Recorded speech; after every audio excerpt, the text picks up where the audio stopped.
بسم اللہ الرحمن الرحیم۔ اب میں نے جو آخری حصہ پڑھا تھا اس میں جو چیز بتائی گئی تھی وہ یہ تھی کہ جو بھی اس وقت تحریک اٹھی تھی ضیاء الحق صاحب کے دور میں، بے نظیر صاحبہ جب تشریف لائی تھی تو اس کے حوالے سے یعنی اس کا ایک جو نقشہ ڈاکٹر صاحب نے کھینچا تھا یہ کہ اس میں بظاہر تو کوئی دینداری کی بات نہیں ہے، بلکہ یہ کہ دین کا استہزاء بھی ہے اور بھنگڑا بھی ہے اور ہی جمالو بھی ہے، سب کچھ وہ جو بھی ایک ہمارا کلچر ہے اس کی ساری جھلک اس کے اندر نظر آتی ہے۔ تو اس کے بعد آخر میں انہوں نے یہ کہا کہ اب کیا کرنا چاہیے، مطلب یہ ایک تحریک تو اٹھ گئی ہے تو اس کے حوالے سے ہمارا طرز عمل کیا ہونا چاہیے، اس کو کیسے ہینڈل کرنا چاہیے اور اس کا توڑ کیسے کرنا چاہیے۔ تو پہلی بات انہوں نے یہ فرمائی تھی کہ اس کی ٹوٹل نیگیشن اور یعنی بحیثیت مجموعی اس کو رد کر دینا ٹھیک نہیں ہے، بلکہ یہ کہ اس میں جو پہلو اچھائی کا ہے اس کو ماننا چاہیے، اس کا ساتھ دینا چاہیے، اس کو درست کہنا چاہیے، جو غلطی کا اسے غلط کہنا چاہیے۔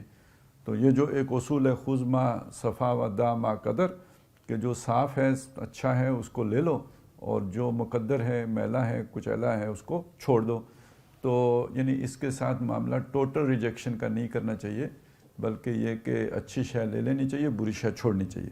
اب اس کے لیے انہوں نے ایک دلیل یہ دی ہے کہ جیسے حضرت علامہ نے موجودہ سائنس اور ٹیکنالوجی کو ایک ایسے نیام سے تشبیہ دی ہے جس میں سے ایمان باللہ کی تلوار نکال لی گئی ہے۔ علامہ اقبال کا شعر ہے کہ عشق کی تیغ جگر دار اڑا لی کس نے، علم کے ہاتھ میں خالی ہے نیام ایسا کی۔ یعنی یہ دو چیزوں کا مجموعہ ہوتا ہے، ایک تلوار ہوتی ہے ایک نیام ہوتی ہے۔ تو اب ایک ایسی کیفیت ہو گئی کہ نیام تو ہے ہاتھ میں، بیچ میں تلوار نہیں ہے، اور کون سی تلوار نہیں ہے، عشق کی تلوار نہیں ہے۔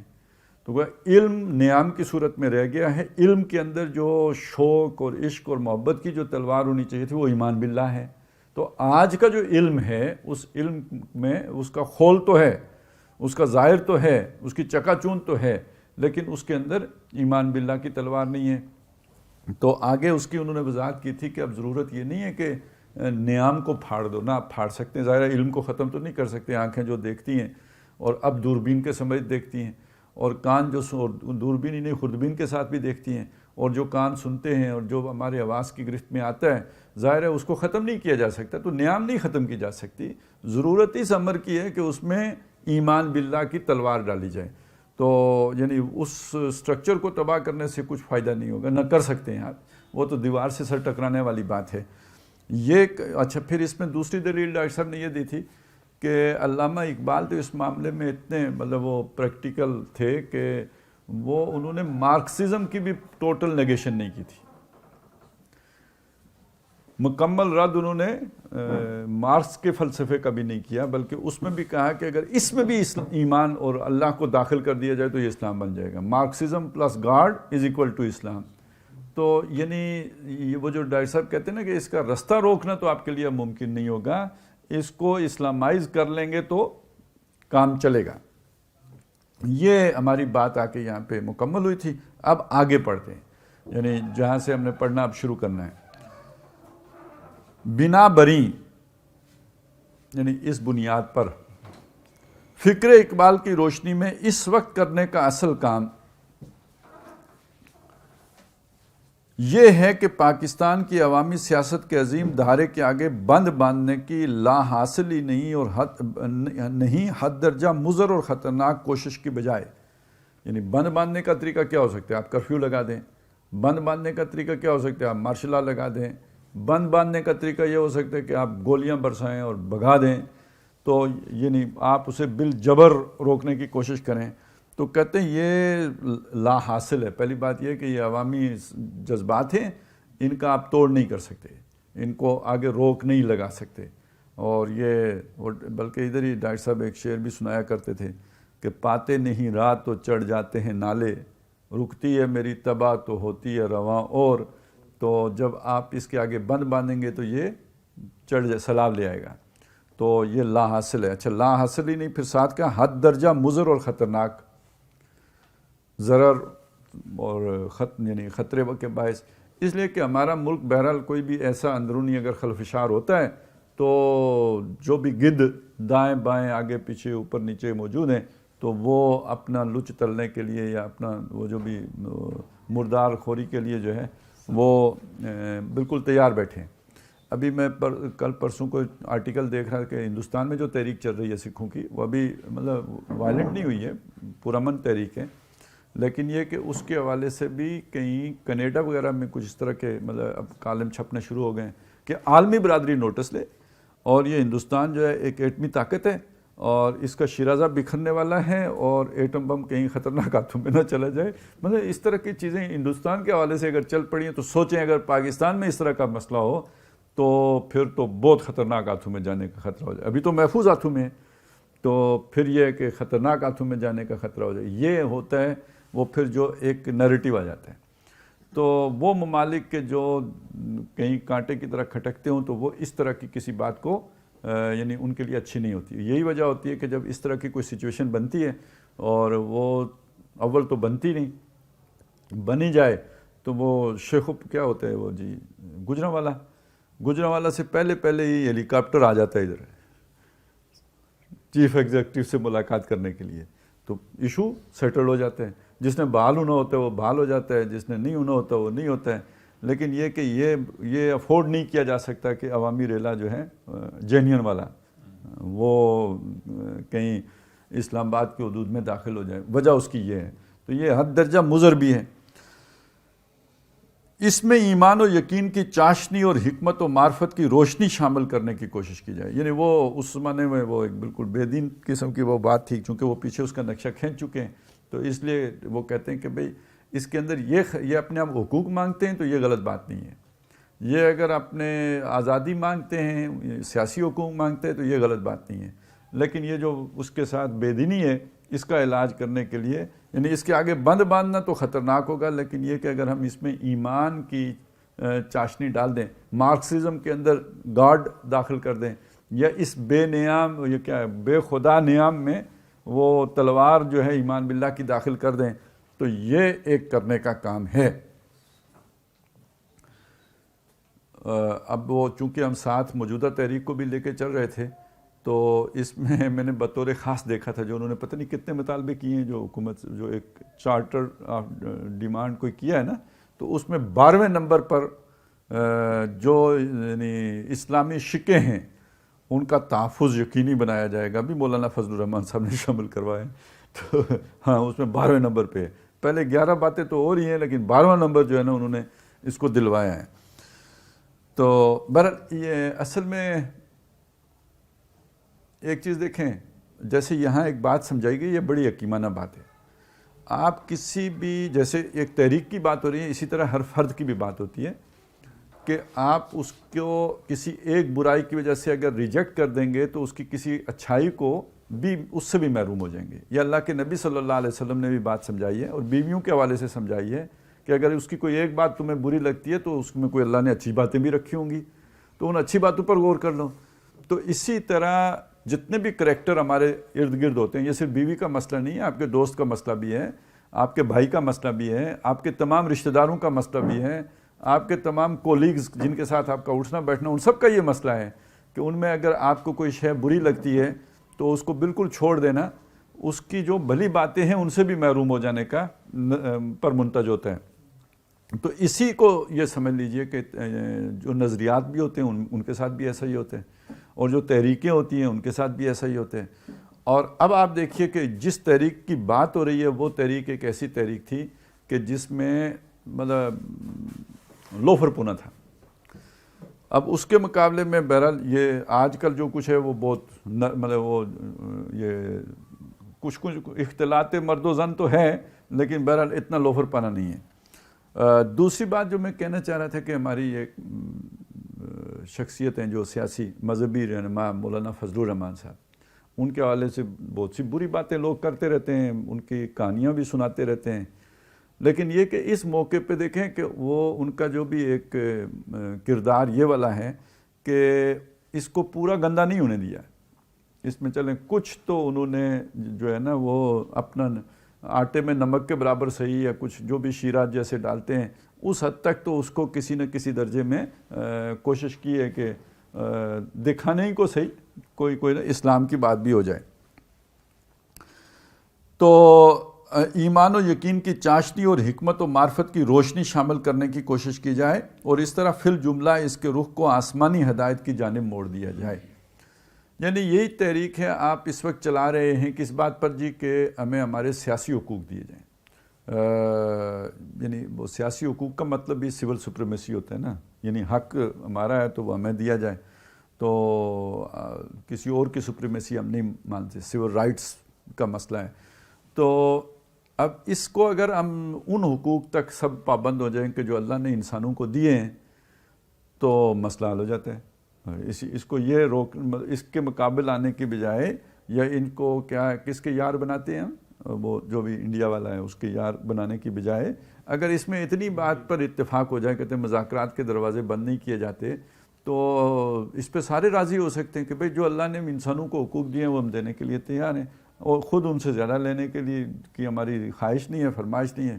اس ایک بات پہ تو راضی نامہ ہو سکتا ہے اور اس بات پہ جو ہے وہ یوں سمجھیے کہ وہ مقاصد بھی حاصل ہو سکتے ہیں جو ملک بنانے کے ہیں, اور یہ کہ اس خطرے سے نپٹا بھی جا سکتا ہے. اور یہ کام ظاہر ہے کہ ہرگز آسان نہیں بلکہ نہایت مشکل اور مشقت طلب ہے. البتہ اس کے ضمن میں ایک بہت اہم اور مؤثر کردار ادا کر سکتے ہیں وہ لوگ جو اقبال کے مداح اور شیدائی اور ان کے فکر و فلسفہ اور حکمت و بصیرت سے فیض حاصل کرنے والے اور خود کو ان کی جانب منسوب کرنے والے ہیں. یعنی یہ چونکہ ڈاکٹر صاحب کے جو بھی یہ خطاب تھا یا جو مقالہ جو آپ سنا رہے تھے تو وہ جو وہ ہے نا اقبال کی کیا ہے مجلس اقبال, تو ان کے زیر اہتمام یہ سیمینار تھا اور علامہ اقبال کی برسی پر تھا. تو اب ان کو مخاطب ہیں کہ اصل میں تو یہ میں ساری بات جو میں نے کی ہے فکر اقبال کی روشنی میں کی ہے, حل پیش کیا ہے اس کا. تو فکر اقبال کے آپ ہو نا وہ متعلق کہہ لیں یا اس سے اپنا تعلق جوڑنے والے, تو یہ آپ کا فریضہ ہے کہ آگے بڑھ کر یہ کام آپ کریں. اور یہ جو موجودہ اس وقت کی کیفیت ہے تو اصل میں اگر آپ دیکھیں تو یہ جو احیائی تحریکیں ہیں ان کے پیچھے بھی تو فکر اقبال ہی ہے نا. وہ پہلی شخصیت کے جس نے اٹھانے کی کوشش کی ہے اور سورہ اسرافیل پھونکا ہے یا بانگ درا کہی ہے تو وہ علامہ اقبال ہی ہیں. اور اس کے بعد ہی وہ جو تے محراب مسجد سوئے ہوئے شیخ حرم تھے وہ بھی بیدار ہوئے ہیں اور کچھ کفن پھاڑ کے ہی بیدار ہوئے ہیں. اور اس کے ساتھ ساتھ یہ ہے کہ جو فرنگی بت کدے میں کھوئے ہوئے لوگوں کی بھی بازیافت ہوئی ہے تو فکر اقبال کی روشنی میں ہی ہوئی ہے نا, فکر اقبال کے ذریعے ہی ہوئی ہے. تو اب یہ جو جتنی بھی تحریکیں ہیں وہ جماعت اسلامی ہو یا جو ڈاکٹر صاحب نے محنت کی ہے اس کے جو نتائج ہیں تو یہ ان کا فریضہ ہے نا کہ اس میں وہ پھر اپنا حصہ ڈالیں اور وہ اس چیز کی طرف لوگوں کی رہنمائی کریں. یہ سبحان اللہ پڑھنے کا وقت تو نہیں ہے کہ آپ اپنی مسجد میں اور خانقاہ میں بیٹھ جائیں, بلکہ اب لوگوں کے لیے آگے بڑھ کر رہنمائی فراہم کریں. اس لیے کہ اقبال کے متذکرہ بالا فارمولے کے مانند ایک بظاہر نہایت سادہ لیکن بباطن حد درجہ محکم فارمولہ یہ بھی ہے کہ وہ اقبال کا کون سا فارمولہ تھا, Marxism plus God is equal to Islam, اس فارمولے کی بات ہو رہی ہے. تو اب اسی پر کہتے ہیں کہ ایک اور فارمولہ بھی ہے جو ڈاکٹر صاحب پیش کر رہے ہیں کہ پاکستان کی بقا اور استحکام صرف اور صرف اسلام سے وابستہ ہے. پاکستان بن تو گیا ہے لیکن باقی رہنا اور اس کا مستحکم ہونا, ایک مضبوط ملک بننا, یہ اسلام کے بغیر ممکن نہیں ہے, صرف اسلام کے ساتھ وابستہ ہے. اور احیاء اسلام کا واحد ذریعہ ہے تجدید ایمان, اور ایمان کا واحد منبع و سرچشمہ ہے قرآن حکیم, اور دور حاضر میں احیاء قرآن کا ایک نہایت اہم اور مؤثر ذریعہ ہے فکر و کلام اقبال. یہ یعنی احیاء اسلام کو زندہ کرنا. اب اس کا مطلب مردہ ہے تو اس کو زندہ کرنا ہے نا, تو ابھی وہ مردہ ہی اس معنی میں ہے کہ اس کا نظام اب دنیا میں کہیں پہ قائم نہیں ہے, تو اب اسے زندہ کرنا ہے, اٹھانا ہے, نشأت ثانیہ کرنی ہے. اس احیاء کے لیے جو ضروری چیز ہے وہ تجدید ایمان ہے. تجدید ایمان یعنی اس وقت جو مسلمان ہیں وہ قانونی مسلمان ہیں, تو یہ اپنا ایمان تازہ کریں, شعوری ایمان لائیں. جیسے کہ نبی صلی اللہ علیہ وسلم کے دور میں مسلمان تھے، وہ تو سارے علی وجہ البصیرت ایمان لائے تھے نا، وہ تو کافر تھے پہلے. ایمان ان کو سمجھ میں آیا اسلام تو انہوں نے اسے قبول کیا، تو وہ ادعو الی اللہ علی بصیرۃ انا ومن اتبعنی. تو ہمارا معاملہ تو یہ نہیں ہے نا، ہم تو اس لیے مسلمان ہیں کہ مسلمانوں کے گھروں میں پیدا ہوئے. تو اگر آپ یہ چاہتے ہیں کہ اسلام غالب ہو تو اس کی لازمی شرط یہ ہے کہ وہ ایسے لوگ پیدا ہوں کہ جو شعوری طور پر ایمان لائے ہوں، جیسے کہ صحابہ کرام لائے تھے. انہوں نے اسلام غالب کیا تھا، اس لیے کیا تھا کہ ان کا ایمان شعوری تھا. تو اب بھی جن کا شعوری ایمان ہوگا وہی اسلام غالب کر سکتے ہیں. اس کے بغیر تو کہانیاں سنائی جا سکتی ہیں، اسلام نہیں غالب کیا جا سکتا. تو یہ اس کی لازمی شرط ہے. اور ایمان کا واحد منبع اور سرچشمہ ہے قرآن حکیم. اور قرآن اور دور حاضر میں احیاء قرآن کا ایک نہایت عام اور مؤثر ذریعہ ہے فکر و کلام اقبال. اب یہاں پہ ڈاکٹر صاحب نے کوئی بات کی ہے، کوئی سمجھ آئیے؟ یعنی ہماری روایتی بات کیا ہوتی ہے؟ قرآن کس ذریعے سے سمجھیں گے ہم؟ سنت سے. ٹھیک ہے نا، قرآن کو سنت سے سمجھا جا سکتا ہے، اور یہ بات بالکل ٹھیک ہے. یہاں ڈاکٹر صاحب نے قرآن سمجھنے کے لیے کیا بات کہی ہے؟ ہاں، لیکن اب الفاظ میں دوبارہ پڑھوں گا تو آپ ذرا غور کیجئے گا ان الفاظ پہ. اور دور حاضر میں احیاء قرآن، یعنی قرآن بھی مردہ ہو گیا، اس کو بھی زندہ کرنا پڑے گا. احیاء قرآن کا ایک نہایت وہ اس کی نفی نہیں کی ہے. سمجھ میں آئی بات کی؟ یعنی ایک ہے تو دو بھی ہو سکتے ہیں، تین بھی ہو سکتے ہیں. تو ایک وہ ہے. اس اور سورسز بھی ہیں، ایک سورس یہ ہے منبع اور نہایت اہم اور مؤثر ذریعہ ہے فکر و کلام اقبال. اور اس میں کوئی شک نہیں ہے کہ جو یعنی ظاہر ہے قرآن مجید ایک قرآن وہ ہے جو محمد الرسول اللہ صلی اللہ علیہ وسلم کے دور میں سمجھا گیا، اور ایک قرآن وہ ہے جو دور صحابہ میں سمجھا گیا. اب آپ سوچیں کئی لا یکون دولتم بین الاغنیاء منکم، جو حضرت عمر نے جب وہ آیت پیش کی ہے، جب وہ زمینوں کا مسئلہ تھا، تو اس سے پہلے تو اس کی یہ والا فہم تو کسی کو نہیں تھا نا. یہ ایک نیا فہم ہے جو اس وقت سامنے آیا. اور جب یہ مسئلہ کہیں زیر غور آیا یار اجماع کی دلیل کیا ہے، تو 99 مرتبہ کہتے ہیں، بعض کوئی کہتے ہیں 300 مرتبہ امام شافعی نے قرآن مجید پڑھا تو اس میں سے انہیں وہ آیت ملی جس میں جو انہوں نے کہا کہ یہ اجماع کی دلیل ہے. وَمَنْ يَبْتَغِ غَيْرَ وہ کیا ہے غیر سبیل المؤمنین نوَلِّهِ مَا تَوَلَّى وَنُصْلِهِ جہنم. تو یہ جو ہے یعنی اس سے پہلے تو کسی نے اس آیت کا یہ معنی نہیں نکالا تھا. اگر نکالا ہوتا تو امام شافعی کو معلوم ہوتا ہے. تو یہ اب انہوں نے اتنا غور و فکر کر کے تو وہ نکالا. تو ہر دور کے مسائل نئے ہوتے ہیں، اور جب مسائل نئے ہوتے ہیں تو قرآن بھی نیا ہو کے آ جاتا ہے. وہ آیتیں پہلے بھی پڑھی جا رہی ہوتی ہیں لیکن ان کا پہلے معنی کچھ اور ہوتا ہے، اب وہ اس نئے حوالے سے ان کے معنی متعین ہو جاتے ہیں. تو ہمارا جو زمانہ ہے ظاہر ہے یہ ایک تو بہت تیز رفتار ترقی کا زمانہ ہے. دوسری بات یہ ہے کہ آپ کے علم میں ہے کہ یہ زمانہ ایسا زمانہ ہے جو پہلے زمانے سے بہت مختلف ہے. کبھی انسانی زندگیوں میں اتنی تیز رفتاری سے ترقی نہیں ہوئی اور اتنی بڑی تبدیلیاں نہیں آئیں جو چند صدیوں میں آئی ہیں. یعنی 1000 سالہ تاریخوں میں وہ نہیں ہوا جو چند صدیوں میں ہو گیا. ویسے تو آدمی اپنا ہی سوچے نا تو پاگل ہونے کی والی بات ہو جاتی ہے. میں مطلب جب ہم چھوٹے تھے، یعنی یہ تو صرف ہماری زندگی میں ہوا، تو یہ ایک وہ ہوتا تھا، ایک جیسے یہ توا نہیں ہوتا، اس طرح کی ایک شے ہوتی تھی، اس کے اوپر ایک وہ پن سی رکھ دیتے تھے تو وہ گھومتا رہتا تھا. تو اس میں سے پھر آواز آتی تھی. وہ جو بھی لوگ گانے شانے سنتے تھے نا، یہ والی چیز ہوتی تھی. وہ پورا ہاں جی گراما فون ہوتا تھا، ہماری طرف اسے کہتے تھے چانجر. ٹھیک ہے.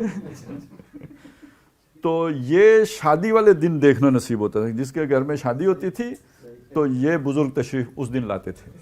تو وہ پھر نہ وہ مطلب ایک عجوبہ شے ہوتی تھی کہ یار دیکھا وہ گھوم رہا ہے اور یہ اور آواز نہیں کر رہی ہے. اچھا وہ دیکھ کے پھر جناب کچھ عرصے کے بعد خیر وہ ریڈیو بھی ہر گھر میں نہیں ہوتا تھا، کسی کسی گھر میں ریڈیو ہوتا تھا، اور وہ سیلون ایک جو اسٹیشن ہوتا تھا، مجھے یہ پتہ نہیں سری لنکا کا تھا کہ کس کا تھا، اس سے جو ایک نغمے صدا بار نغموں کا ایک پروگرام صبح صبح آتا تھا، صبح تلاوت کی جگہ پہ، تو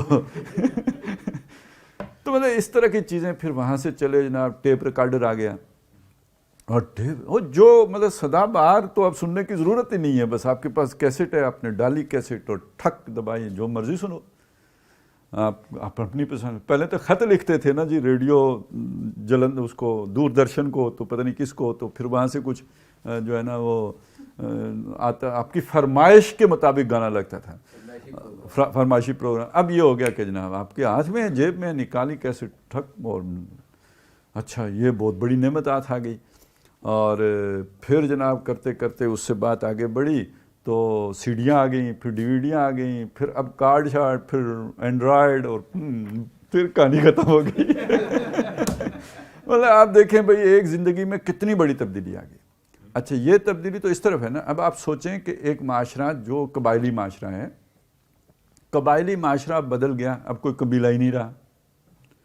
اب آپ پہلے جب قبائلی معاشرہ پولیس کی ضرورت ہی نہیں ہے، آپ کا قبیلہ ہے نا، آپ کی تحفظ کر رہا ہے نا، بیٹھیں گے جرگہ بیٹھے گا، فیصلہ کرے گا، ایگزیکیوٹ کرائے گا، یہ سارا نا پولیس کے خرچے، تھانے وانے کچھ نہیں، کیا ضرورت ہے یہ. اب یہ معاشرہ بدلا تو آپ کو تھانے بنانے پڑے نا، معاشرہ بدلا تو آپ کو یہ پوری ایڈمنسٹریشن کا نظام لے کے آنا پڑا. اب دنیا نہیں چل سکتی. آپ کہیں جی قبیلہ دوبارہ زندہ کر دو تو دنیا چل پڑے گی، کتنے چلے گی؟ قبیلے کے چیف کو کیا پتہ اینڈرائڈ کا مسئلہ، یہ سائبر کرائم کیا ہوتے ہیں، ٹھیک ہے جی. اب اس کے لیے علیحدہ ادارہ بنانا پڑے گا آپ کو. تو جوں آپ کا تمدن بڑھتا ہے، آپ پیچیدگیاں بڑھتی ہیں، نئے مسائل پیدا ہوتے ہیں، تو نئے مسائل پیدا ہوتے ہیں تو یہ جو بڑے آسانی سے کہتے ہیں ہمیں آئین کی کیا ضرورت ہے، ہمارا آئین قرآن و سنت. بھائی ہے بابا تمہارا آئین قرآن و سنت، لیکن اس پہ کھپنا پڑے گا، 300 دفعہ پڑھنا پڑے گا تو کوئی ایک حکم نکلے گا اس کے اندر سے. تو ابھی یہ مشقت کرنی ہے، محنت کرنی ہے، یہ کوئی آسان بات تو نہیں ہے. اور اس کے لیے پھر آپ کو وہ ساری یعنی اب اسے کوڈیفائی کرنا ہے. اگر مطلب ایک تو یہ ہے نا معلوم کر لینا کہ اس مسئلے میں قرآن مجید کی یہ رائے، اب اسے قانون کی شکل دینا، قانون کی زبان میں لکھنا، کوڈیفائی کرنا، تاکہ جناب اسے وکیل پڑھیں اور پھر عدالت میں دلائل دیں کہ جج صاحب کی بھی سمجھ میں آئے. بھائی یہ کوئی آسان کام نہیں ہے، یہ کوئی اس کی سمجھ بھی نہیں ہے بہت سے لوگوں کو. تو جو کہنے کی بات تھی وہ یہ تھی کہ اس اعتبار سے یعنی آج کے مسائل کو سامنے رکھتے ہوئے قرآن مجید کا فہم حاصل کرنے کے اعتبار سے علامہ اقبال کا کلام ایک جو ہے ایک بہت مؤثر ذریعہ ہے. یہ بات ڈاکٹر صاحب کہہ رہے ہیں. لہٰذا آپ نے اگر ایمان کی تحریک پیدا کرنی ہے تو ایمان کی تحریک پیدا کرنے کے لیے یعنی آپ نے اسلام غالب کرنا ہے تو ایمان کے بغیر نہیں ہو سکتا، ایمان پیدا کرنا ہے تو قرآن کے بغیر نہیں ہو سکتا، قرآن سمجھنا ہے تو اقبال کے بغیر نہیں سمجھا جا سکتا. یہ ہے اصل میں ایکویشن. جیسے وہ Marxism plus God is equal to Islam تھا، تو ایک ایکویشن یہ بھی ہے، ایک مساوات یہ بھی ہے جس کو ذہن میں رکھنا چاہیے. اس لیے کہ جیسے کہ میں نے ہمیشہ کہا ہے اور علی وجہ البصیرت کہا ہے، یعنی ایک تو بندہ کہنا ہوتا ہے نا روبوٹ بھی کہہ سکتا ہے. ابھی میں نے کیسٹ کا بات کی تھی تو کیسٹ بھی چل سکتی ہے. تو میں نے یہ ایسا نہیں کہ میں نے کوئی رٹایا رٹو توتا ہوں میں نے یہ بات کہی ہے، علی وجہ البصیرت کہی ہے، میرا اپنی سوچ کا نتیجہ یہ ہے. اور آج پھر کہہ رہا ہوں اور ڈنکے کی چوٹ کہہ رہا ہوں کہ عہد حاضر کے ذہنی و فکری ظروف و احوال میں قرآن حکیم کی عظمت کا جس قدر انکشاف اقبال پر ہوا اور کسی پر نہیں ہوا.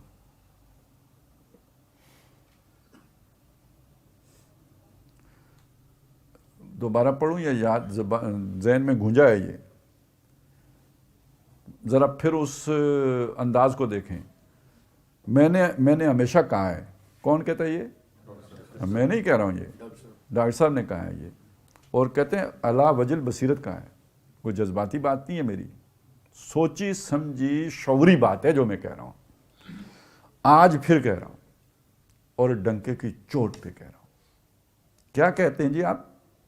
کہ عہد حاضر کے ذہنی و فکری ظروف و احوال میں قرآن حکیم کی عظمت کا جس قدر انکشاف اقبال پر ہوا اور کسی پر نہیں ہوا. یہ اور کون کون ہے پھر؟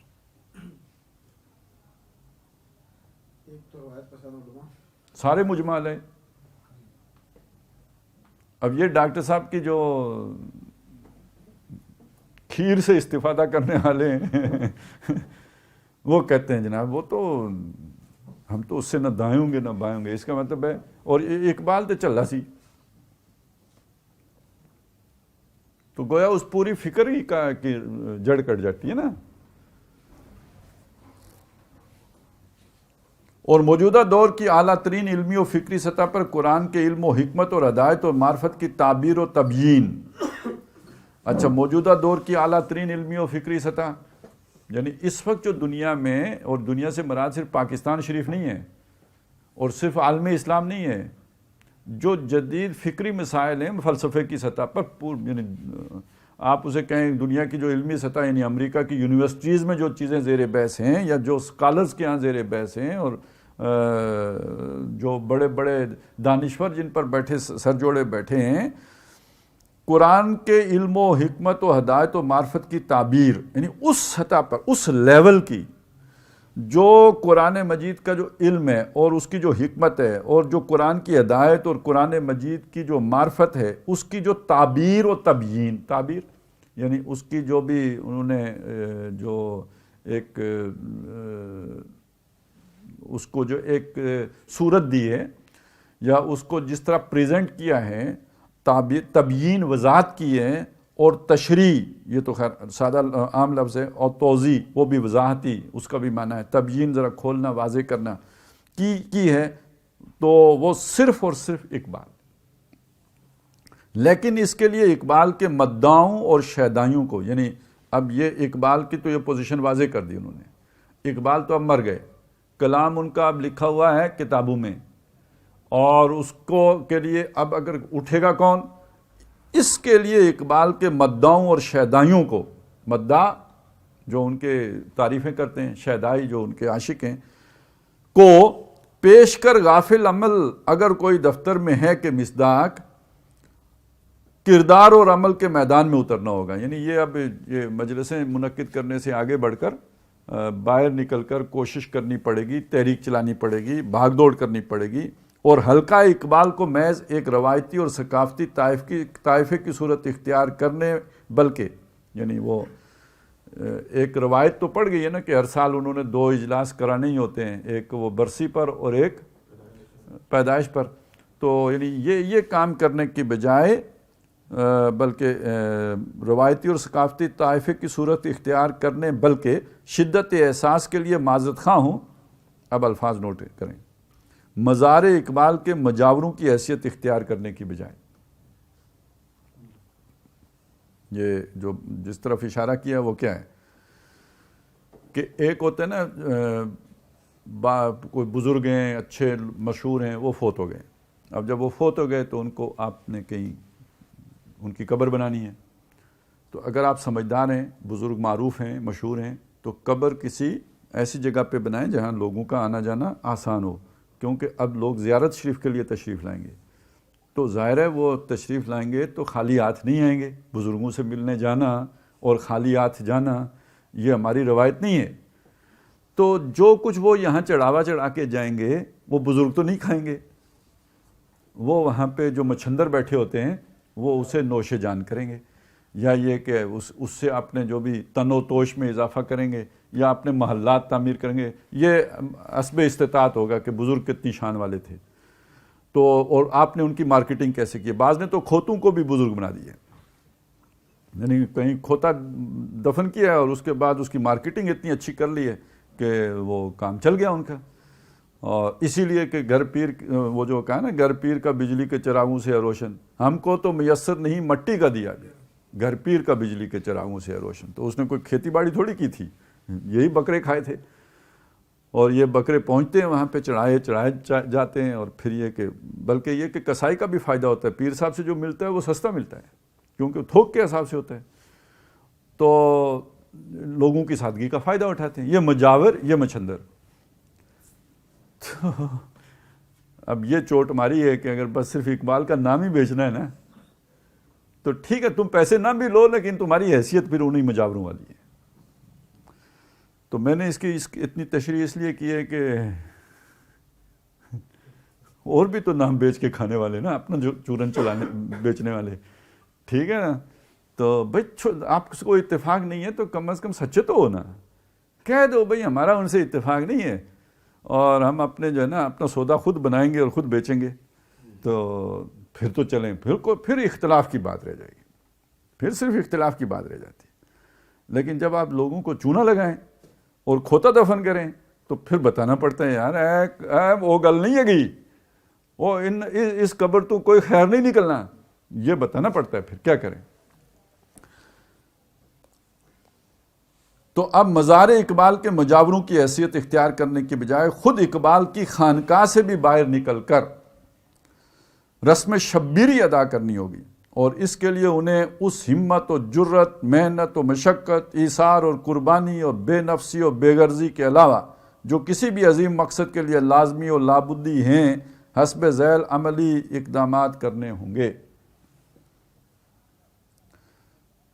یعنی ایک تو یہ درویشی اختیار کرنی پڑے گی، وہ تو نکلنا ہی پڑے گا، وہ مشقتیں اٹھانی پڑیں گی، وہ تو ایک تبلیغ والے نکلتے ہیں ہمارے ہاں، ان کا آپ کو پتہ ہی ہے پھر کتنی، وہ اگر سے روزے پہ ہی جاؤ تو تب بھی وہ ٹھکانے آ جاتے ہیں۔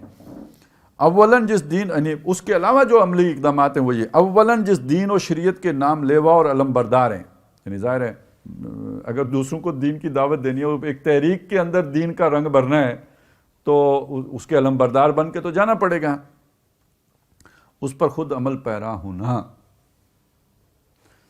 یعنی وہ کیا جو مودودی صاحب نے کہا تھا کہ جو اس ملک میں اسلام غالب دیکھنا چاہتا ہے پہلے اپنے 6 فٹ کے بدن پر اسلام غالب کرے، تو خود عمل پیرا ہونا۔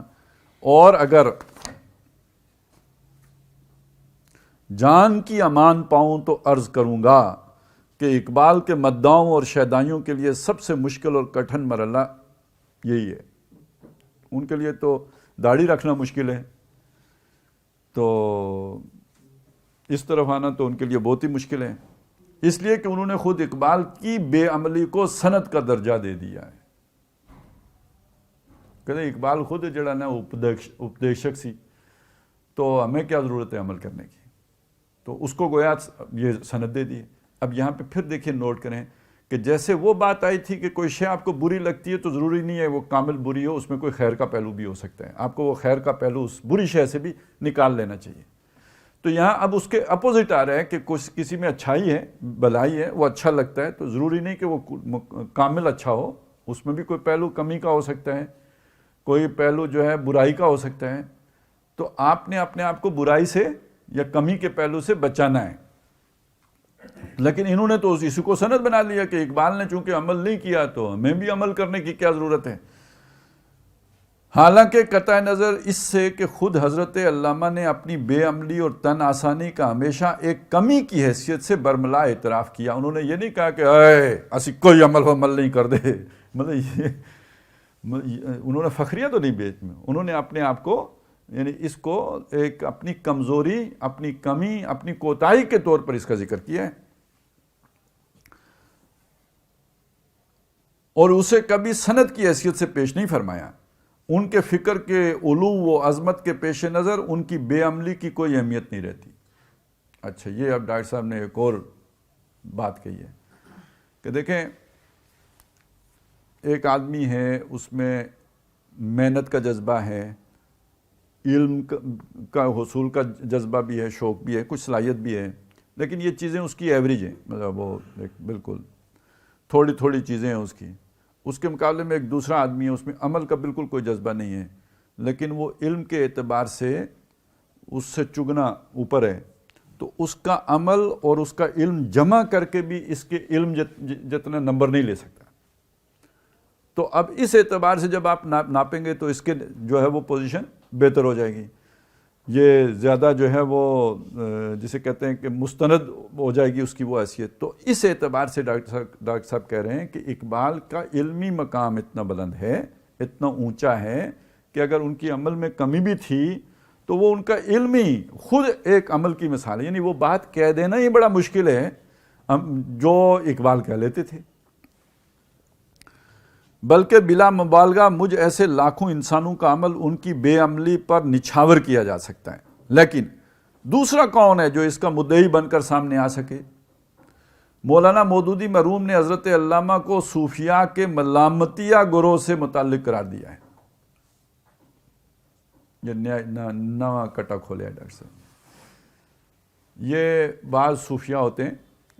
اصل میں یہ بھی ذہن میں رکھیں کہ جیسے دولت کا نشہ ہے، جیسے ہوتا ہے نا علم کا بھی نشہ ہوتا ہے، یعنی دھوکہ لگ جاتا ہے نا. جیسے بندے کو دولت کا دھوکہ لگ گیا، کسی کو اقتدار کا دھوکہ لگ جاتا ہے، اسی طرح بعض لوگوں کو علم کا دھوکہ لگ جاتا ہے. تو جیسے بعض لوگوں کو علم کا دھوکہ لگ جاتا ہے، اسی طرح بعض لوگوں کو عمل کا دھوکہ لگ جاتا ہے. اور میں تہجد گزار بندہ، جس لئے باقی لوگ ستے ہونے نے تو میں راتی کھڑا ہو کے اللہ دے آگے جنا آوازاری کر رہا ہونا، تو اب یہ مطلب ایک فخر کی بات تو ہو گئی نا، باقیوں سے بہتر ہونے کی بات ہو گئی. تو یہ جو اللہ والے ہوتے ہیں ان کی لوگوں میں عزت تو ہو ہی جاتی ہے، اللہ ان کی عزت بڑھا دیتا ہے. اب اس کے سے انہیں ڈر لگتا ہے کہ میرے اندر وہ غرہ نہ پیدا ہو جائے، تو وہ پھر کچھ نہ کچھ کرتوت کرتے ہیں کہ لوگ ہمیں برا کہیں، کوئی گناہ کا کام کرتے ہیں کہ لوگ ہمیں ملامت کریں. تو یہ ایک یوں سمجھے آغاز تو اسی طرح ہوا ہوگا جیسے میں نے آپ کے سامنے کہا. پھر کچھ ایسے لوگ پیدا ہوئے کہ جو کم ہی سارے ہی ملامتیاں والے کر دینے، مطلب وہ کوئی نیک عمل ہی نہیں کرتے، سارے الٹے کام. یہ رستے کھلے نا چرس کے، پنگ کے، ننگ کے، دڑنگ کے، تو یہ اصل میں یہ اس کے پیچھے یہ وہ ساری چیزیں کہ ہماری ملامت کی جائے. تو ایسے لوگوں کو جن کی سوچ یہ ہوتی ہے، جو شریعت پر عمل نہیں کرتے اس وجہ سے کہ لوگ ہمیں برا کہیں، اچھا نہ سمجھیں، ان کو کہا جاتا ہے یہ ملامتی ہے، یعنی یہ اپنی ملامت کرانا چاہتے ہیں. تو اب علامہ اصل میں جو مودودی صاحب نے بات کی ہے اس کو سمجھیں کہ جو بلند فکر علامہ اقبال نے دی ہے، اگر ان کا عمل بھی کچھ ہوتا تو پھر لوگ تو ان کی کہیں پوجا ہی نہ شروع کر دیتے، یعنی وہ تو پھر بہت ہی ایک جسے کہتے ہیں نا ایک کامل قسم کی شخصیت بن جاتی. یہ اللہ کی حکمت نہیں تھی، لہٰذا وہ عملی اعتبار سے کمزور رہے. اور مودودی صاحب کا خیال یہ ہے کہ انہوں نے خود اپنے آپ کو عمل میں پیچھے رکھا ہے تاکہ لوگ مجھے اتنا اپنا پریز کرنے لگ جائیں. تو اس لیے انہوں نے کہا کہ وہ صوفیاء کے ملامتیہ گروہ سے متعلق قرار دیے ہیں، جو اپنے عمل کو لوگوں کی نگاہوں سے چھپانے کے لیے بے عملی کا مظاہرہ کرتے ہیں.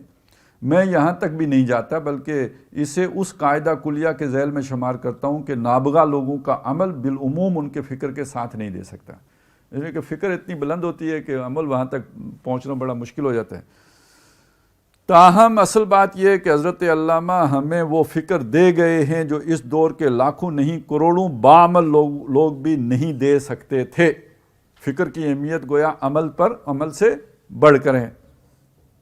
لیکن اب اس فکر کو عملاً بروئے کار لانے کا اولین تقاضا شرط اول قدم این است کہ مجنوں باشی،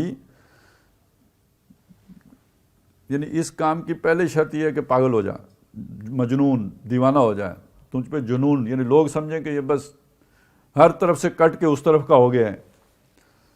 کہ مصداق اس اسلام پر بالفعل عمل پیرا ہونا ہے جس کی تعبیر حضرت علامہ نے یوں فرمائی کہ عاشقی محکم شو از تقلید یار. یہ جو عشق ہے، محبت ہے، یہ کیا ہے؟ یہ پختہ ہوتی ہے دوست کی تقلید کرنے سے. تو اللہ تعالیٰ کے احکام کی تابعداری کرنے سے محبت کا تقاضا پورا ہوتا ہے. اس ضمن میں اس مغالطے پر مستضاد جس تضاد کا مظاہرہ علامہ مرحوم کے حلقہ بگوشوں میں نظر آتا ہے، اس کی ادنا مثال یہ ہے کہ بالفرض وہ داڑھی اس لیے نہیں رکھتے کہ علامہ نے نہیں رکھی، یعنی علامہ کے ساتھی یا ان کے شہدائی یا ان کے مداح داڑھی اس لیے نہیں رکھتے کہ علامہ نے نہیں رکھی تھی. تو اسی دلیل کے تحت اپنے گھروں میں پردہ کیوں نہیں راج کرتے، حالانکہ اس موضوع پر حضرت علامہ کے افکار و آراء بھی نہایت واضح اور روز روشن کی طرح آیا ہیں، اور ان کا عمل تو اس سے بھی کہیں زیادہ روشن و تابناک ہے. خود انہوں نے اس معاملے میں اس ضمن میں اس وقت مزید کچھ عرض کرنے سے اس لیے گریز کرتا ہوں کہ اس دور میں حضرت علامہ کے اس شعر کا مصداق کامل میں ہوں کہ کیا فائدہ کچھ کہہ کے بنوں اور بھی ماتوب، پہلے ہی خفا مجھ سے ہیں تہذیب کے فرزند. یہ وہ دور ہے نا جب ڈاکٹر صاحب نے پردے پہ باتیں کی تھی تو پھر وہ مظاہرے بھی ہوئے تھے اور کافی کچھ ہوا تھا. تاہم یہ صرف ایک مثال ہے کہ آسکن سے گلستان من بہار مرا. ثانیاً، یعنی پہلا کام تو یہ کہ خود اللہ کے بندے بنو وہ تحریک چل رہی ہے، خطرہ ہے، مضر ہے، راستہ روک نہیں سکتے، اس میں ایمان داخل کر سکتے ہیں، ایمان داخل کرنے کے لیے فکر اقبال بڑی کارگر ہے، لیکن اس کے لیے پہلا قدم اقبال کے مدعوں کو اٹھانا چاہیے، اور پہلے قدم کا پہلا تقاضا یہ ہے کہ خود اس فکر پر عمل پیرا ہوں، اس پر جو ہے نا اپنے وجود پر اس کو نافذ کریں۔ دوسرا، ثانیاً اس عظیم مقصد کے لیے علماء کرام کا تعاون حاصل کیا جائے،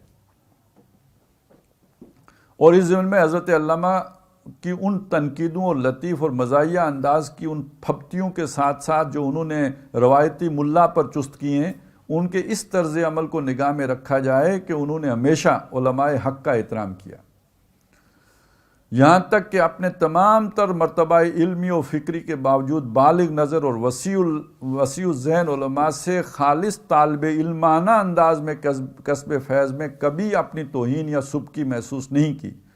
چنانچہ علامہ سید سلیمان ندوی کے ساتھ ان کی خط و کتابت اس پر شاہد و عادل ہے۔ معلوم یہ ہوا کہ اقبال جس ملا پہ تنقید کرتے ہیں وہ عام جسے ملا کہتے ہیں اس پر کرتے ہیں، وہ جو واقعی علماء ہیں ان کی وہ قدر کرتے ہیں۔ خصوصاً فقہ و قانون اسلامی کے ضمن میں اس دور میں اجتہاد کے سب سے بڑے داعی اور علم بردار ہونے کے باوجود، یعنی سب سے بڑے داعی یعنی اجتہاد ہونا چاہیے اور اجتہاد کا دروازہ کھلنا چاہیے، علامہ اقبال ہیں، اس کے باوجود انہوں نے خود اپنے آپ کو کبھی مجتہد مطلق نہیں سمجھا،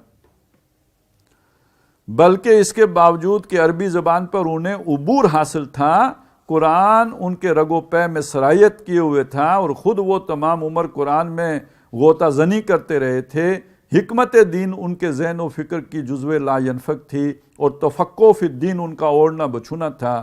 قانون اسلامی کی تدوین نو کے ضمن میں انہیں کبھی یہ خیال تک نہیں آیا کہ وہ تنہا اس کے اہل ہیں۔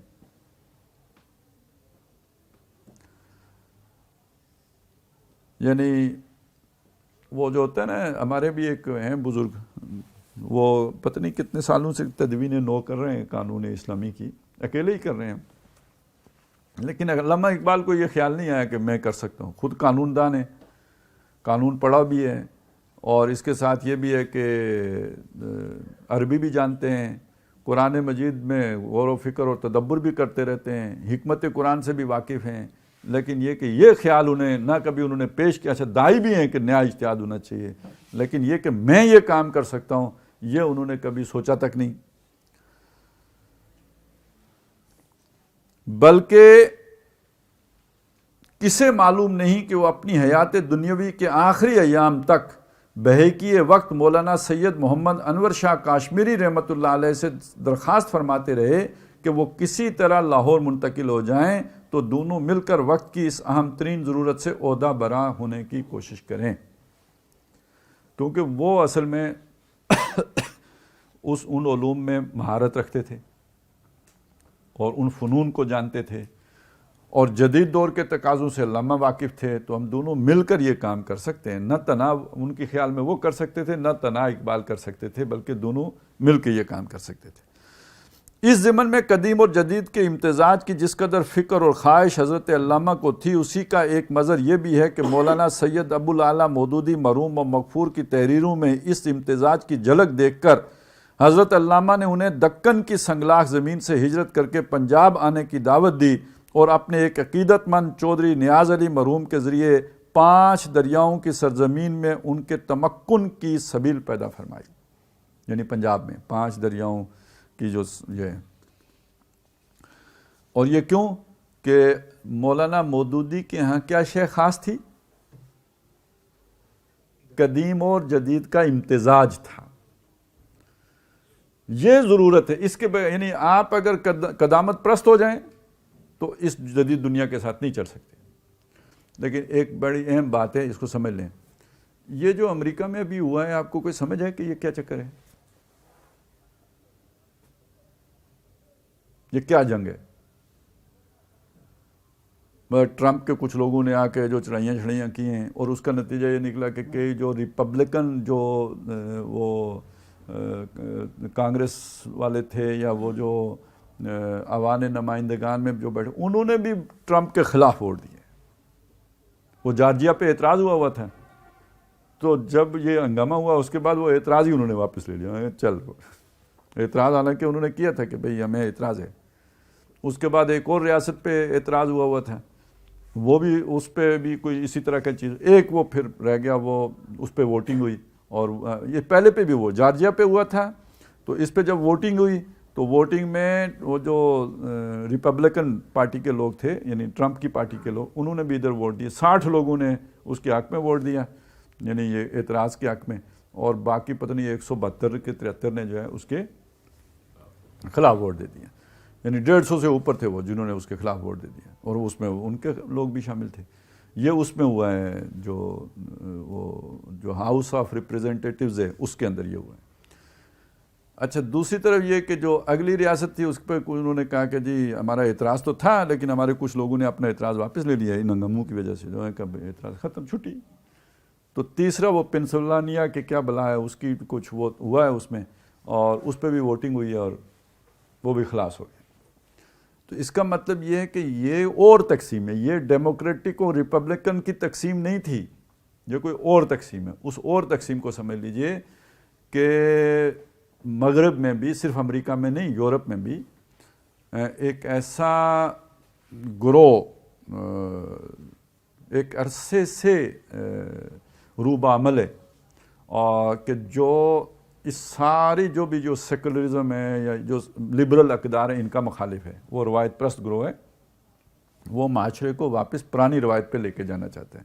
پرانی روایت کا مطلب کیا ہے کہ جناب پہلے بھی تو کوئی پادری ہوتے تھے نا, تو پھر یہ اٹھیں تحریک یا علوم تو رینائنسنس اور یہ وہ, تو پھر اس کے بعد یہ سارا ان کی نظر میں یہ گند شروع ہوا ہے, تو یہ اس میں سارے برابر ہو گئے, تو یہ ہو گیا, یہ سب غلط ہے.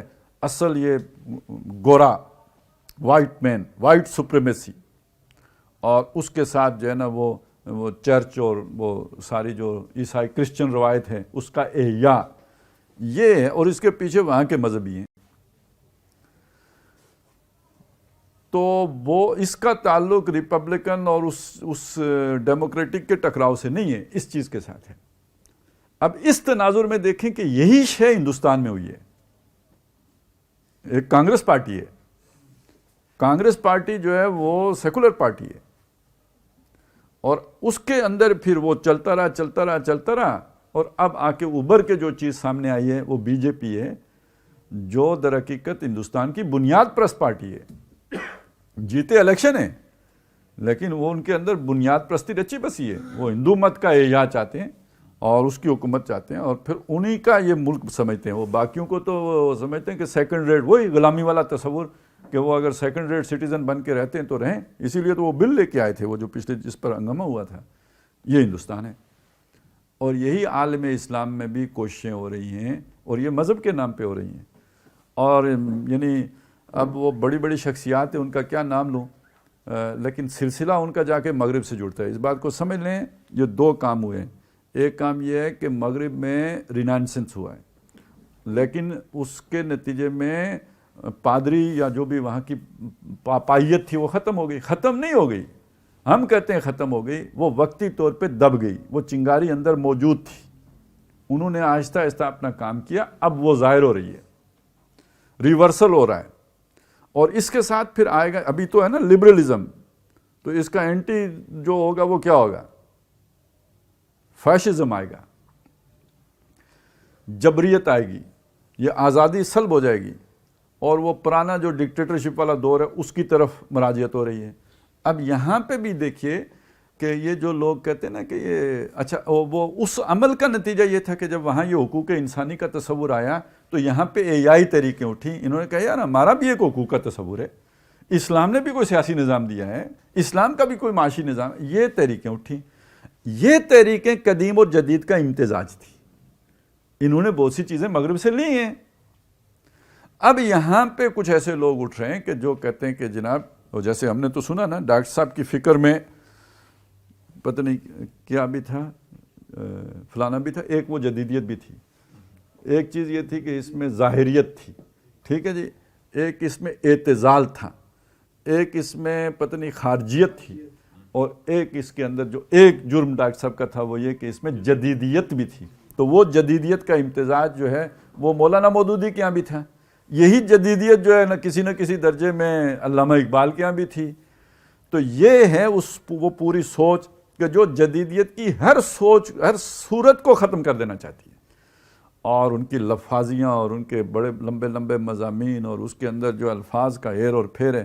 تو اس کے جو یہاں پہ جو سب سے اونچی شخصیت لاہور میں بیٹھی ہوئی ہیں, ان کے جو استاد ہیں, جو ان کے استاد ہیں حسن عسکری صاحب, ان کی روایت جو ہے وہ انہی جو پادری ہیں مغرب میں, ان سے جا کے جڑتی ہے, کیونکہ وہاں پہ بھی جدیدیت مخالف تحریک موجود تھی. بڑے لائق فائق لوگ تھے جو اس جدیدیت کی مخالفت کر رہے تھے, اور وہ اندر اندر چل رہی تھی. اور اب اس جدیدیت کی مخالفت کا نتیجہ, جدیدیت تو ختم ہوگی, چلیں آپ کر لیں گے ختم, توڑ دیں گے, پھوڑ دیں گے, یہ سارا نظام گرا دیں گے, تو پھر نکلے گا کیا؟ پاپائیت نکلے گی نا.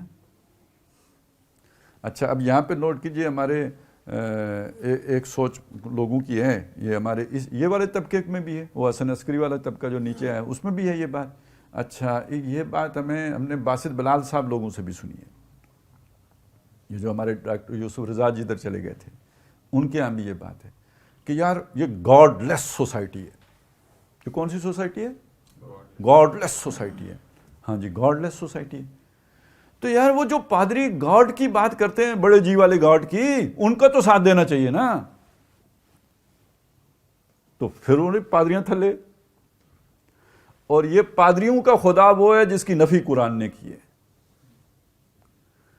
تو اس پہ بڑی پیاری بات ڈاکٹر ذاکر نائک نے کی ہے. اس نے کہا یار ہمارا کلمہ ہے لا الہ الا اللہ. اس جدید تہذیب نے آ کے لا الہ تو کر دیا نا, تم الا اللہ کر دو. بات سمجھ میں آ گئی نا؟ تم واپس وہ بات لے کے آنا چاہتے ہو جو پادری خدا بن کے بیٹھے ہوئے ہیں. اتخذوا احبارهم ورهبانهم اربابا من دون اللہ, ان کو تو اکھاڑ کے اس جدید تہذیب نے پھینکا ہے نا. اب یہ پورا جو ہم نے پڑھا اس میں کیا بات تھی؟ آپ اس میں ایمان کی تلوار داخل کر دو. نیام تو ہے نا خالی ہاتھ میں, وہ جو یہاں پہ خباثت کی تلوار گھسی ہوئی تھی وہ انہوں نے نکال کے پھینک دی ہے. آپ کے لیے جگہ خالی کری ہے, روم کریٹ ہو گیا ہے, اب آپ اس میں ایمان باللہ کی تلوار داخل کرو. آپ کہتے ہو نہیں ہم پادریوں ہی کی تلوار دوبارہ داخل کریں گے, تو یہ کون سے عقل کی بات ہے؟ تو بہرحال یہ ابھی یہ جو بھی جھگڑا ہوگا دنیا میں, یہ تھرڈ ورلڈ وار جو ہونی ہے, یہ اس قدیم اور جدید کے جھگڑے کے نتیجے میں ہوئی. اب امریکہ تو غیر مستحکم ہونے جا رہا ہے. یہ ابھی تو اس کے جو 10-12 دن ہیں, دیکھیں یہ کیا کچھ لنکا ڈاتا ہے. لیکن یہ کہ بہرحال یہ تحریک نہیں ختم ہوگی, یہ اتر بھی گیا. تو اندرا گاندھی بھی تو ایک دفعہ ہار گئی تھی نا, اور بی جے پی بھی ہار گئی تھی. اب جو دوبارہ آئی ہے تو کیسی آئی ہے؟ تو اس لیے یہ تحریک امریکہ سے اب نہیں ختم ہوگی, اس کے عدم استحکام کا آغاز ہو چکا ہے. اور یہ یاد رکھیے, امریکہ کا عدم استحکام صرف امریکہ کا عدم استحکام نہیں ہے, یہ پوری دنیا کا عدم استحکام ہے.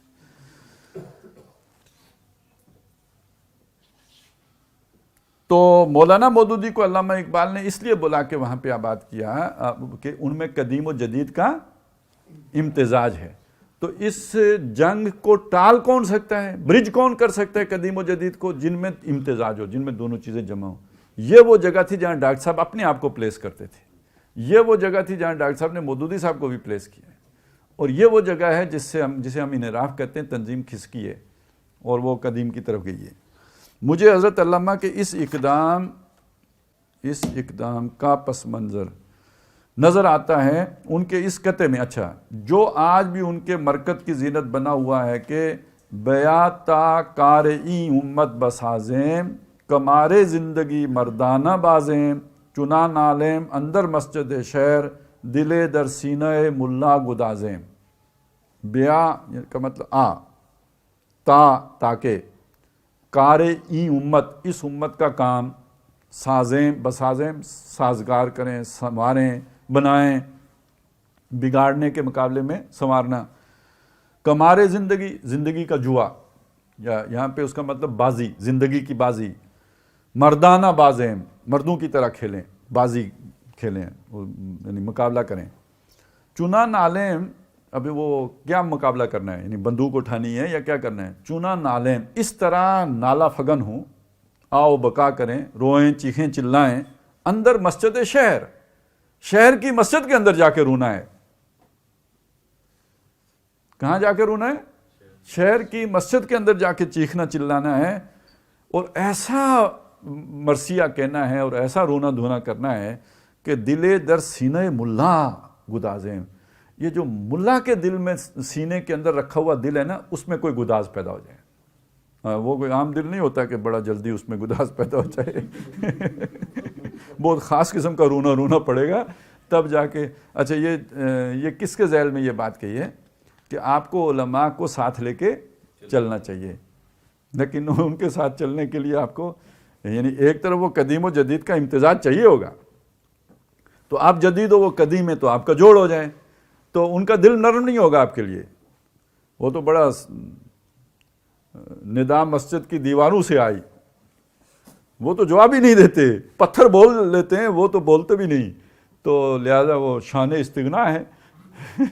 یہ نا کہا اقبال نے شیخ حرم سے, تے محراب مسجد سو گیا کون؟ انہوں نے کہا جا چھوڑ, میں کوئی جواب نہیں, سکتا پہ. اصحاب کہف ویسے بھی سوتے رہتے ہیں. تو ندا مسجد کی دیواروں سے آئی, مسجد کی دیواریں بولی. انہوں نے کہا فرنگی بت کدے میں کھو گیا کون؟ چلے ہم تو یہاں محراب میں آ کے سوئے نا, یہ فرنگیوں کے بت کدے میں جو ہے کون کھو گیا, یعنی جدید بندہ ادھر کھو گیا. تو اب ان کا امتزاج کرنے کی ضرورت ہے. ان کی بھی اچھی چیزیں لو, ادھر سے بھی اچھی چیزیں لو, اس کو جوڑو, تو علماء کو ساتھ ملاؤ. لیکن افسوس کہ مولانا مرحوم نے, یعنی کون سے مولانا, نہیں ہاں مولانا مودودی نے بر صغیر کے مسلمانوں کی قومی جدوجہد کے نقطہ عروج کے آغاز پر تو یہ کہہ کر قومی سیاست سے علیحدگی اختیار کر لی تھی کہ میں مسلمانوں کا نہیں صرف اسلام کا کام کرنا چاہتا ہوں. یعنی جو تحریک پاکستان تھی اس میں مولانا مودودی شریک نہیں ہوئے. کیوں؟ یہ مسلمانوں کا کام ہے, آپ مسلمانوں کے حقوق کی کوشش کرو, میں اسلام زندہ کرنا چاہتا ہوں, لہذا میرے پاس اس کام کے لیے وقت نہیں ہے. لیکن قیام پاکستان کے بعد اسلام کے کام کے لیے قومی ہی نہیں خالص سیاسی راستہ اختیار کر لیا. اس پر تو اس وقت میں صرف یہ کہنے پر اکتفا کرتا ہوں کہ کاش کہ ایسا نہ ہوتا اور مولانا مرحوم قیام پاکستان کے بعد بھی اپنے سابق انقلابی طریقہ کار ہی پر عمل پیرا رہتے. تاہم فکر اقبال کے شہدائیوں کی توجہ اس جانب مبذول کرانا ضروری سمجھتا ہوں کہ جس چیز کی اہمیت حضرت علامہ کو اس وقت محسوس ہوئی تھی وہ آج بھی نہایت اہم ہے, اور قدیم و جدید کے محکم امتزاج اور علماء حق کے تعاون و اشتراک کے بغیر پاکستان کی قومی سیاست کے دائرے کے رخ کو اسلام کی جانب موڑنا ناممکن ہے. اب ڈاکٹر صاحب یہ بات کہہ رہے ہیں کہ جب تک آپ نے قدیم و جدید کو جوڑا نہیں ہے, ملک کی سیاست کے رخ کو اسلام کی طرف موڑا نہیں جا سکتا. تو اب اگر کوئی کہے کہ نہیں ہم تو قدیم کی طرف جائیں گے, ہم جدیدیت کو بالکل نزدیک نہیں پھٹکنے دیں گے, تو در حقیقت وہ انقلاب سے دستبردار ہو گیا, در حقیقت وہ اسلام کے غلبے سے لا تعلق ہو گیا. آخر میں ہاں البتہ یہ فساد ضرور ہوگا, وہ تو پوری دنیا میں ہوگا, صرف یہیں. یہ قدیم و جدید کی جنگ صرف یہی نہیں ہوگی, یہ قدیم و جدید کی جنگ پوری دنیا میں ہوگی. ایک وقت میں نے ایک بات, خیر وہ تو تنظیم والوں کو تو لکھ کے بھی دی تھی, ویسے بھی کہی بھی ہے کہ اللہ تعالیٰ جب جو بھی ہوتا ہے نا, کوئی بڑی تباہی آتی ہے اس سے پہلے رسول بھیجتے ہیں. وما کننا معذبین حتی نبعث رسولا, ہم رسول بھیجنے سے پہلے عذاب نہیں دیتے. تو یہ دنیا میں جو تھرڈ ورلڈ وار ہونے جا رہی ہے اس میں تو لاکھوں لوگ, کروڑوں مریں گے, ہو سکتا ہے ارب تک تعداد پہنچ جائے. تو اس سے پہلے متنبع کس نے کیا؟ تو متنبع کرنے والی یہ شخصیات ہیں, یہ کوئی ایک بندہ نہیں ہے. یہ جو ساری تحریکیں ہیں, یہ عجیب بات ہے کہ یہ قدیم و جدید کا امتزاج تھی اور ہیں. ان کی دعوت قدیم والوں نے بھی رد کر دی, علماء نے بھی رد کر دی, اور ان کی دعوت کو جدید والوں نے بھی رد کر دیا. تو ایک جگہ پہ تو میں نے کہا تھا نا کہ یہ جو جب مولانا مودودی سمجھا رہے تھے تو اس وقت تو نہیں سمجھا, کسی نے پرواہ نہیں کی. تو اب طالبان سمجھائیں گے تو سمجھ جدید کو پھر اب آگے طالبان ٹک رہے ہیں نا, تو اب بھگتو ان کو. اور اسی طرح جب آپ کے پاس مولانا مودودی جیسی شخصیت تھی تو علماء نہیں مانے تو اب پرویز مشرف کو بھگتو. سمجھ آئے نا, جدید پھر اب وہ ہے نا, تو قدیم اب پھر طالبان ہے, تو بیچ میں کوئی نہ ڈاکٹر اسرار ہے نہ مولانا مودودی ہے. تو ان لوگوں کو چھوڑنے کا یعنی لازمی نتیجہ, یعنی خود اس کے جو اس کے سسٹم کے اندر یہ موجود تھا کہ اب آپ کو انتہا پسندوں سے پالا پڑے گا. جو معتدل مزاج تھے ان کی آپ نے قدر نہیں کی, تو اگلا مرحلہ تو پھر یہی آنا تھا۔ آخر میں جملہ شرکائے مجلس طویل سما خراشی کے لیے معذرت خواہی کے ساتھ ساتھ کارکنان مرکز مجلس اقبال کا شکریہ ادا کرتا ہوں کہ انہوں نے مجھے مجلس اقبال میں شرکت کی دعوت دے کر میرا اعزاز اور اکرام بھی فرمایا۔